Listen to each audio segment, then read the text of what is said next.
एक लड़की जिसकी सगाई हो गई, और सगाई होने के बाद वो लड़की रोज ससुराल जाने लगी। सास थोड़ी अच्छे घराने की थी, सभ्यता वाली थी। उसने कहा, बेटा मैं मानती हूं कि आधुनिक युग हो गया है, तुम दोनों की सगाई हो चुकी है,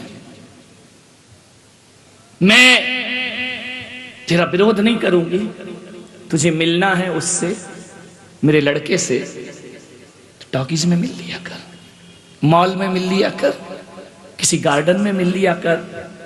मैं थोड़े पुराने ख्यालात की हूं, मैं चाहती हूं कि सगाई की शादी ना हो तब तक तू ससुराल मत आया कर, जिस दिन फेरे लग जाएं उस दिन तू इस घर में आया कर। बेटी मुझे गलत मत समझना, ये सामाजिक मर्यादाएं हैं।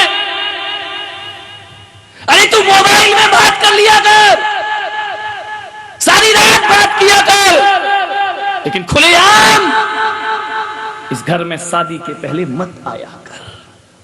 बेटी ने कहा, ठीक कहती हूं मां, लेकिन आप क्या समझती हैं कि मैं उस लड़के से मिलने आ रही हूं, तो फिर क्यों आती है ससुराल में? बोले, मां ये मुझे विश्वास है और मुझे मालूम है कि मेरी शादी उस लड़के से होने जा रही है, और जब सगाई हो ही गई है तो उससे मिलने की क्या तड़प है, उसके साथ तो जिंदगी गुजारना है, तो फिर बेटा तू क्यों आती है? यहां कान खोल के सुने मेरे देश की बेटियां, ऐसी बेटी इस देश में आदर्श बेटी है। उसने कहा, मां मैं इसलिए आती हूं इस घर में, मैं उस लड़के से मिलने नहीं आती जिसके लिए पूरी जिंदगी सौंप रही हूं अपनी। पूरी जिंदगी सौंपने से पहले मैं ये देखना चाहती हूं कि उस लड़के का अपने माँ बाप के प्रति व्यवहार कैसा है।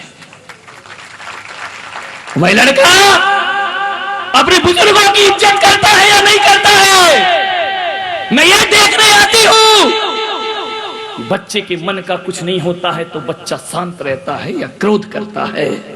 यदि झंझलाता है, झुल्लाता है, यदि बात बात पे क्रोध करता है, तो क्रोध में आकर अपने बड़ों का सम्मान करना भूल जाता है, तो ये लड़की सगाई तोड़ने को स्वीकार है, लेकिन ऐसे लड़के से शादी करने के लिए तैयार नहीं हुआ।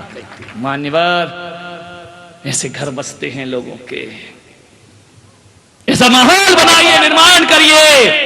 मुझे ये देखना है कि लड़के का नेचर कैसा है, लड़के का स्वभाव मोबाइल में समझ नहीं आता है, बाहर मिलने जाऊंगी तो समझ में नहीं आएगा। मां वो तेरे साथ कैसे पेश आता है, पिताजी के साथ कैसे पेश आता है, वो दादाजी के साथ कैसे पेश आता है। अरे जो लड़का जन्म देने वाले माँ बाप के साथ ढंग से पेश नहीं आया, तो पराई लड़की के साथ कैसे पेश में आएगा। ऐसे लड़के से मैं शादी नहीं करना चाहती। जीवन सोचे आप।